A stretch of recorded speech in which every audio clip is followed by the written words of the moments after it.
And I believe that sometimes if you're on the freebie version, because it's happened to me, it says ChatGPT 3.5 is full right now. Please try again later. I believe if you go to 4, you always have access to it.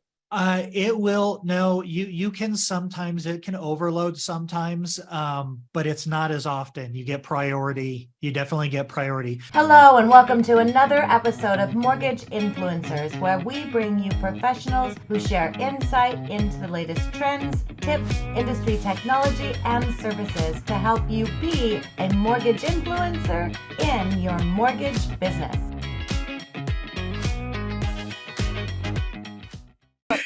I'm going to lie. I do have a problem in this world, and you're the man that can help me solve this problem. We keep hearing, and folks, a little gimmick. We're getting right into it. We hear about AI. Yep. You can't open up anything without hearing about AI. I look at it from this sort of concept. I've dabbled, I've played, I've looked at it. My sister, she asked me, she goes, how does this stuff work? Like, what would it say about me? Can you create a resume? And I'm like, well, give me this. And boom, I created a resume for her. And she's like, oh my God, that makes me sound awesome.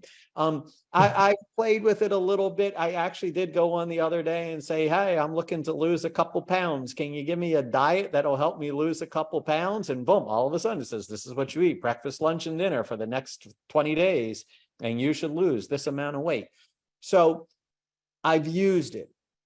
What scares me about AI is, one, I don't think it's going to replace everybody's jobs. It's going to be, how do you leverage it to do your job better? I firmly do believe that.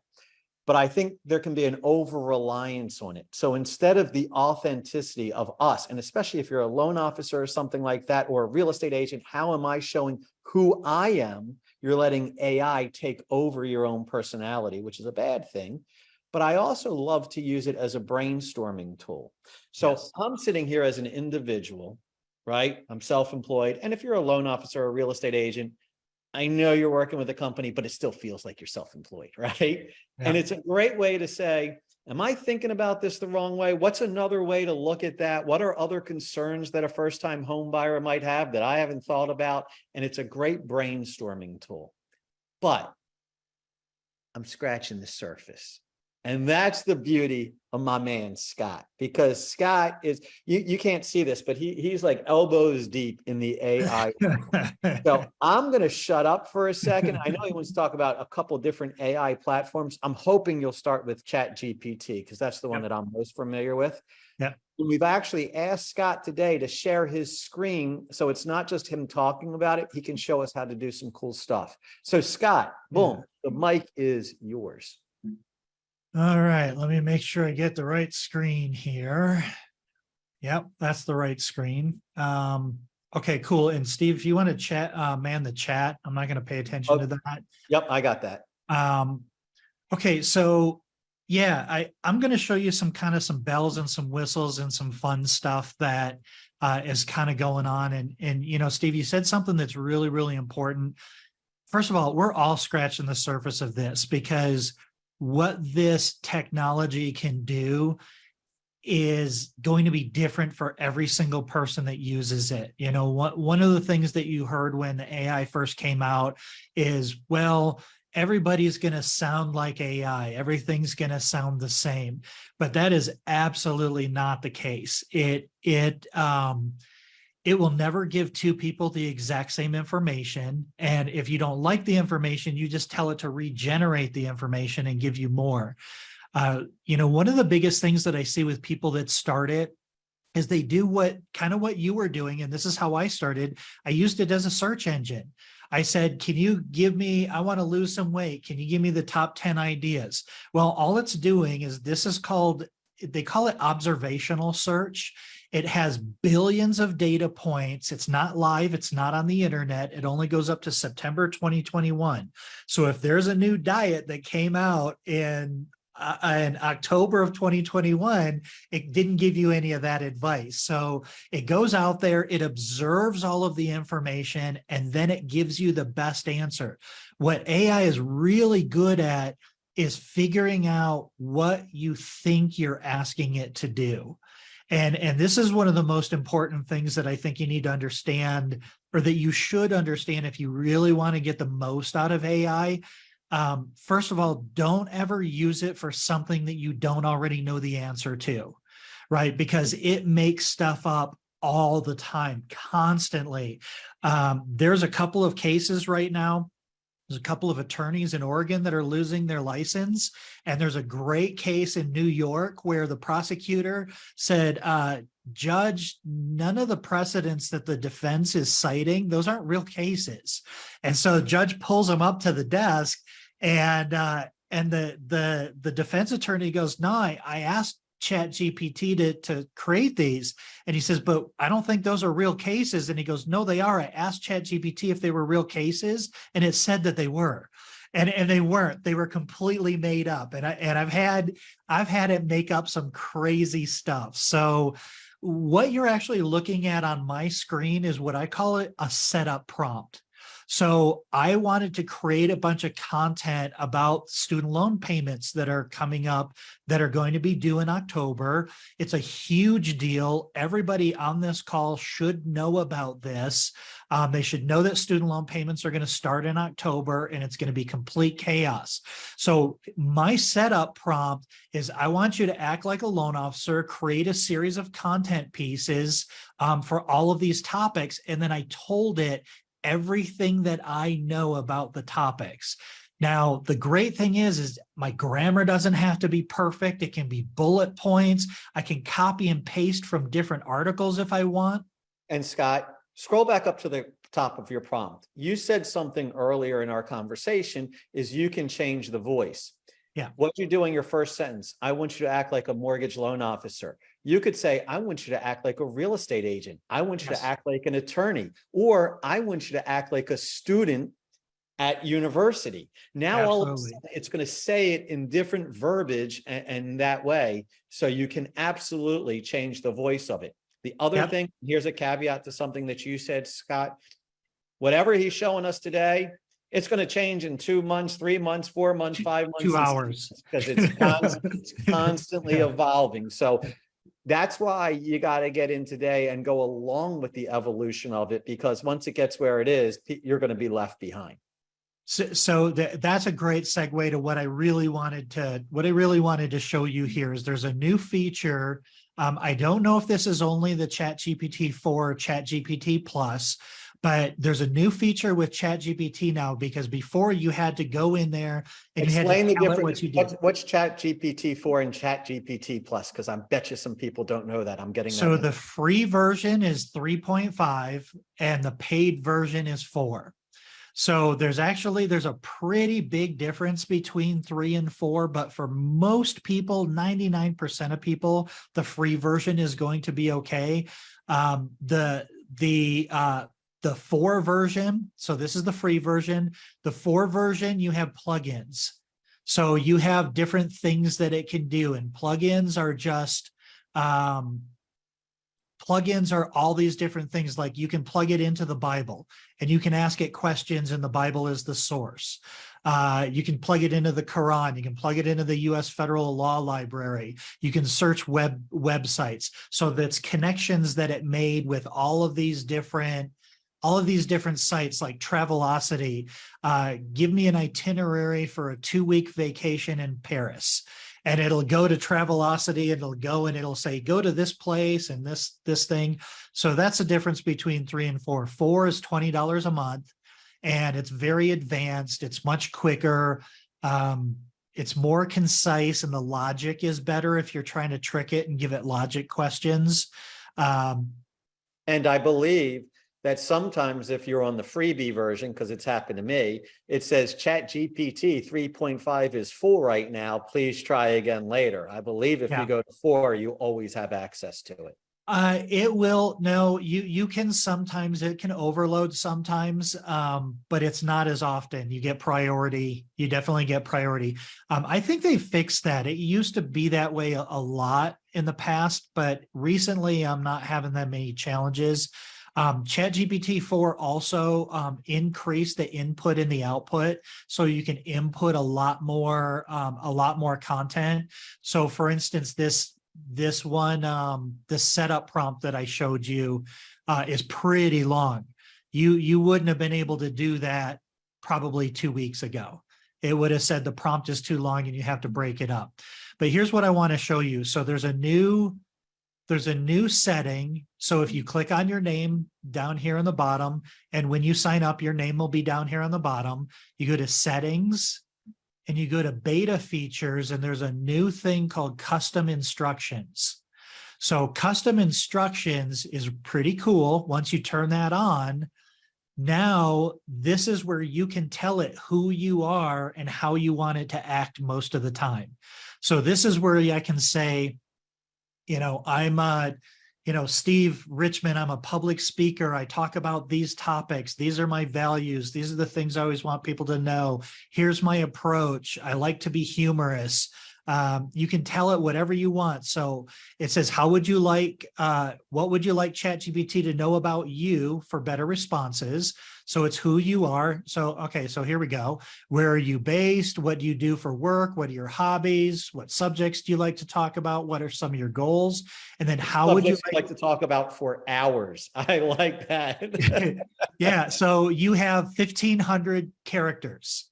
And then thought starters. How formal or casual should ChatGPT be? How long or short should the responses be? How would you want to be addressed? Sir, please, or Your Majesty, either one. And should ChatGPT have opinions on topics or remain neutral? So this is a new feature that is basically how it's going to approach every prompt that you give it. And once again, where do you get that? Just show us that, click those buttons. One more time. It's under your profile, which is in the lower right-hand corner. You click on that. And to turn it on, if you have access to it, it's under settings and beta, and then it's under beta. And then you should see a little toggle here. So it's probably the paid version. It's probably ChatGPT Plus. If you'll know whether you have free or plus, if it says down here, upgrade to plus, and if you don't see 4 as an option, it'll just give you the screen and you won't have the option to toggle in between the two. And once again, folks, if you have any questions, go into the chat box, go into the Q&A. I'll be reading them because we got Scott and he's happy to answer whatever you got. Yep. So that's ChatGPT. So real quick, I guess I'll show you what I did here is I actually created 19 pieces of content off of one topic. And the thing you need to know about AI is when you're in a single chat, and they call these chats, if I start a new chat, it doesn't remember anything that I talked about. But if I'm in one chat, it always remembers everything that we talked about. So what I typically like to do is I like to create long form content, and this is hub and spoke strategy. Write me a long form article about this topic. And then I can tell it, give me SEO optimized headlines for it, create social media posts following platform best practices for Facebook, LinkedIn, Twitter, Instagram, Google My Business, and it'll format the answers and it'll throw in emojis and it'll follow the best practices for all the platforms. So this one, here's my setup. I gave it all the information. This is an important thing that I always do, that I would recommend everybody do, is I always tell it to not create content yet and just let me know that you understand. So that is more for you to see if you're asking it the right thing to do, if it understands what you're asking it to do, as opposed to whether it understands, because it understands exactly what you tell it. And so this kind of says, here's the information. I'm going to create various content pieces that emphasize these points. We're going to kind of warn people, but we're going to give them hope.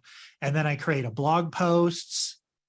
Go back and show us that prompt that says, don't create content. Where did you do that? I do it in the setup. Here. It says, do not create content yet. There you go. Please review the following information and let me know you understand.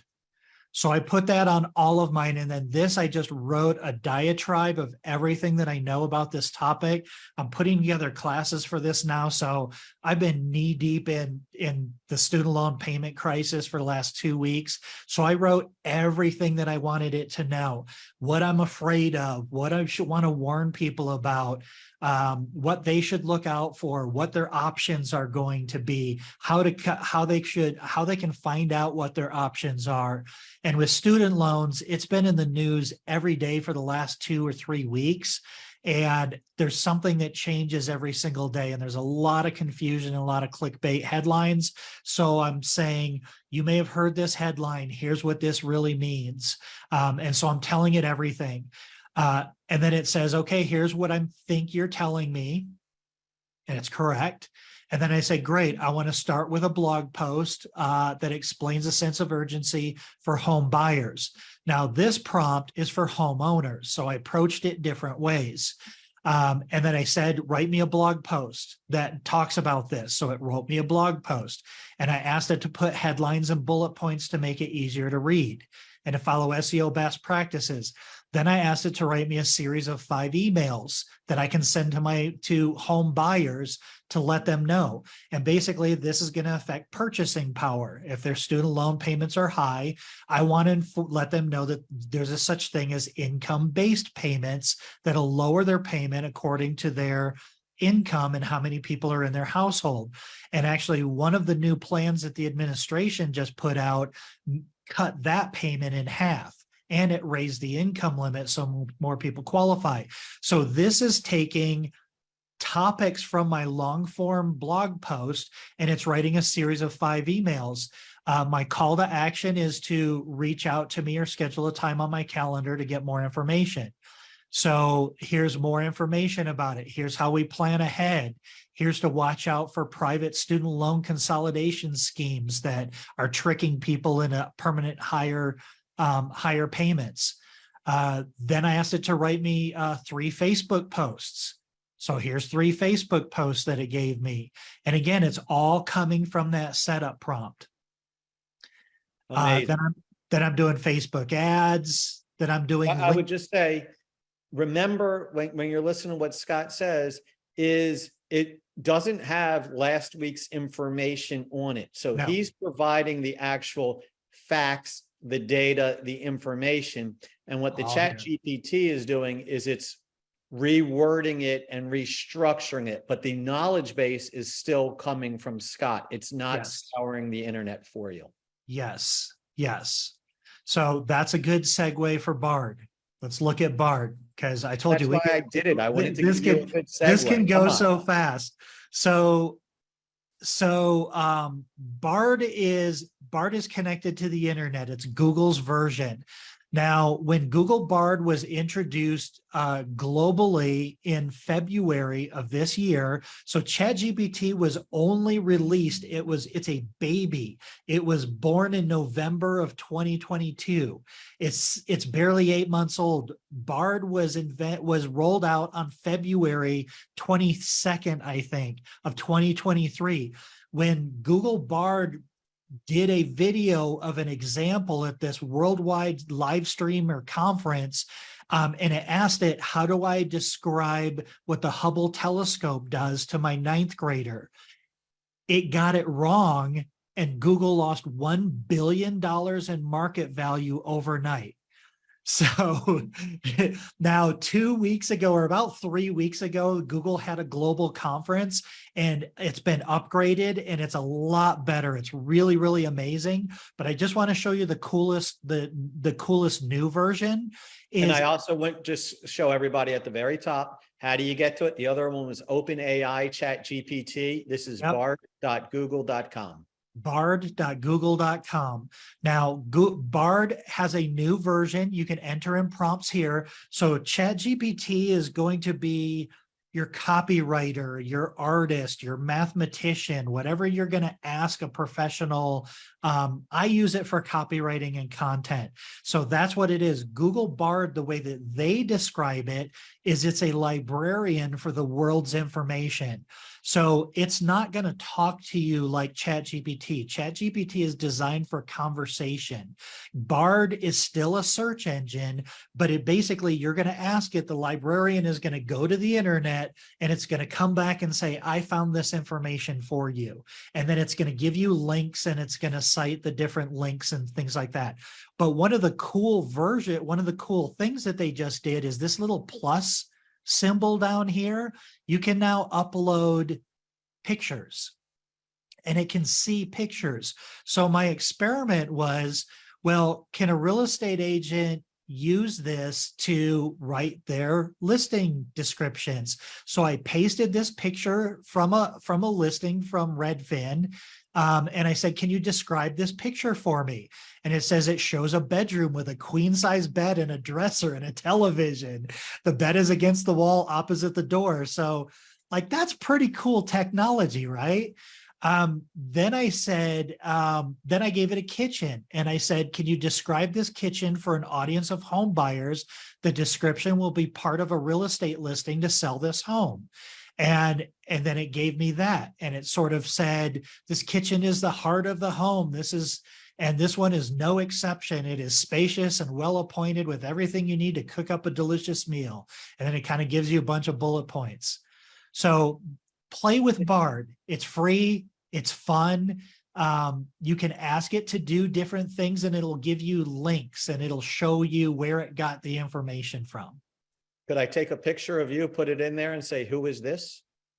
Wow, that would be really interesting. Yeah, it's connected to Google Lens. So it's using Google Lens technology. And if there's other pictures of you, it'll definitely find it. And an interesting thing, and I haven't used Bard, but think about this for real estate. You can now say, hi, here's a picture of a house. And you can say something along the lines of, tell me about the neighborhood where this house is located, or tell me about what are the closest businesses to this, because it'll know, because what you just said, it's Google Lens. It's through Google Maps. It knows exactly which house that is. So I haven't tried that. I'd be curious to see if if it can like match it with a real estate listing and then get all of that geographic data from it. It probably can. But it can definitely look at the picture and describe the picture to you. It features granite countertops, stainless steel appliances, gas range, double ovens, and a dishwasher. Has a large island in the center of the kitchen, perfect for preparing meals, socializing with your family. Also has plenty of storage space, cabinets and drawers throughout, well lit with natural light from the windows and overhead lighting. Kind of cool. This is less than 5 months old. Yes, this is less than 5 months old. It's it's kind of crazy. And then the last one that I want to show you guys, because we're coming up here on the top of the hour, is called Claude.ai. So Claude.ai was started from 7 people from the original OpenAI team, the ones that invented ChatGPT. A friend of mine actually asked Claude to compare ChatGPT, Bard, and Claude said that it uses the ChatGPT 3 architecture. So it's not nearly as advanced. It doesn't give as good of answers. It's not like ChatGPT, but the really cool thing about Claude.ai is you can add attachments. So when I hover over this, you can add up to 5 files of 10 megabyte each, and it accepts PDFs, text, CV or CSVs. So you can attach an Excel spreadsheet and say, analyze this data and give me these answers. But the experiment that I did with it is I uploaded my DISC profile and I uploaded my Perry Marshall's marketing DNA profile. And I basically approached it as if I'm managing Scott, what's the best way to communicate with Scott? So I said, what can you tell me the best way to communicate with Scott from his DISC profile? So it kind of gives me how to talk to Scott. And it's from the DISC profile, so it's right on. Then I gave it the marketing DNA test, which tells you what kind of marketer you are. Are you somebody that likes to plan stuff out? Are you good live? Are you spontaneous? Do you like to tell stories? Are you data driven? That kind of thing. And so that was kind of cool. It tells me what my likes are. I like words. I like live speaking. I have a lot of empathy. Very, very true. Dislike management by numbers, historical analysis, and operations. So then I said, what are the best ways for Scott to grow his business based off of his marketing style and his DISC test? And it said leverage speaking engagements. As an impromptu orator, look for opportunities to speak to groups about home financing. That was my number one strategy for growing my origination business, as I did lunch and learns for real estate agents. Create compelling content. Scott should write a persuasive mortgage-related articles and blogs. I started a mortgage blog in 2007 that gets 25 to 30,000 unique visitors a month today. I wrote 2 to 3 articles a week for 10 straight years. I didn't tell it that. It said that's what I should do based off of my DISC test and my marketing assessment. Focus on in-person networking. Like, it's not wrong. That's just a character flaw of mine. I'm not comfortable doing in-person networking. I'm comfortable on a stage, but it's hard for me to do one-on-one. Tell stories. That's what I do all day long, is I teach people how to tell stories on video. Be flexible, appeal to emotions.